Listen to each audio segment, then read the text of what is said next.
ತಿರುಮಲ ದೇವಸ್ಥಾನದ ನೇತೃತ್ವದಲ್ಲಿ ಕಟ್ಪಾಡಿ ಎಸ್ಪಿಎಸ್ ವಿದ್ಯಾವರ್ಧಕ ಸಂಘ ಹಾಗೂ ಕಟ್ಪಾಡಿ ಮತ್ತು ಆಸುಪಾಸಿನ ನಾಗರಿಕರು, ಗಣ್ಯರು, ಸಂಘ ಸಂಸ್ಥೆಗಳ ಪದಾಧಿಕಾರಿಗಳು, ದೇವಸ್ಥಾನ ದೈವಸ್ಥಾನ ಆಡಳಿತ ಮಂಡಳಿಯವರ ಸಹಕಾರದೊಂದಿಗೆ ಎಸ್ವಿಎಸ್ ಶಾಲಾ ಕ್ರೀಡಾಂಗಣದಲ್ಲಿ ಸಹಸ್ರಾರು ಭಕ್ತರ ಪಾಲ್ಗೊಳ್ಳುವಿಕೆಯಲ್ಲಿ ಶನಿವಾರ ಅದ್ದೂರಿಯಾಗಿ ಶ್ರೀನಿವಾಸ ಕಲ್ಯಾಣೋತ್ಸವ ಸಂಪನ್ನಗೊಂಡಿತು. ಕಟ್ಪಾಡಿಪೇಟೆಗೆ ಆಗಮಿಸಿದ ಶ್ರೀನಿವಾಸ ದೇವರನ್ನ ವೈಭವಿತ ಮೆರವಣಿಗೆಯಲ್ಲಿ ಕಲ್ಯಾಣ ಮಂಟಪದ ವೇದಿಕೆಗೆ ಕರೆತರಲಾಯಿತು.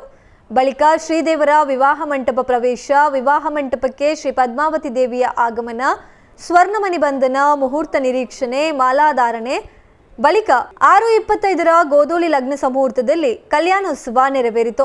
ಶ್ರೀ ಕೃಷ್ಣಾಪುರ ಮಠದ ಶ್ರೀ ವಿದ್ಯಾಸಾಗರ ತೀರ್ಥ ಸ್ವಾಮೀಜಿ ಕಲ್ಯಾಣೋತ್ಸವದಲ್ಲಿ ಪಾಲ್ಗೊಂಡು ಅನುಗ್ರಹ ಸಂದೇಶವನ್ನ ನೀಡಿದ್ರು. ಸಾವಿರಾರು ಭಕ್ತರು ಕಲ್ಯಾಣೋತ್ಸವದ ವೈಭವವನ್ನ ಕಣ್ತುಂಬಿಕೊಂಡ್ರು.